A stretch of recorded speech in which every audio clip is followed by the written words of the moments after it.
Mga ka-farmers, dito tayo sa ating manukan. Ayan, papakita ko yung buo na aking manukan. Ito, mga bakod niya. Ayan. Mataas kasi lumilipad, lalo na yung mga pabo. Ayan. Nakakuha na rin ako ng waste na mga gulay. Ito, dahon ng mga repolyo, yung nagbalatan nila. Ayan, pasok po tayo. Maraming mga kalat. Ayan, at dito ko naman ilalagay yung mga waste. Ayan, waste na repolyo yan, nakain nila. Kahit gabi kumakain pa rin. Ito ang aking gilingan ng mga gulay. Ganito mga ka-farmers ang ginagawa ko dito sa aking manukan. Yung mga waste at mga ipot nila, dito ko na nilalagay, iniipon ko. Yan.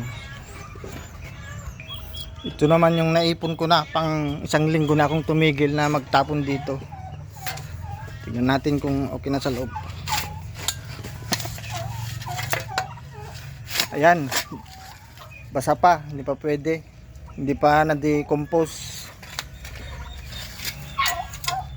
Bago ma-decompose, baka abutin ng 2 buwan hanggang 3 buwan. May dalawa akong bantay dito, si Ming Muning, saka si Cassandra. Ito naman yung magta-3 buwan na naipon ko. Yan, halo-halo yan, may mga gulay, mga ipa, saka nga ipot. Araw-araw kong winawalisan. 2 kami ni Dodong. Yan, tignan natin kung okay na sa loob niya. Ayan, okay na, maganda na. Oh, yan, ganda ng fertilizer. Oh, pwede nang i-harvest. Yan, kaya pag pupunta namin sa farm at magtatanim kami ng dragon fruit at kahit anong maitanim doon, mga gulay.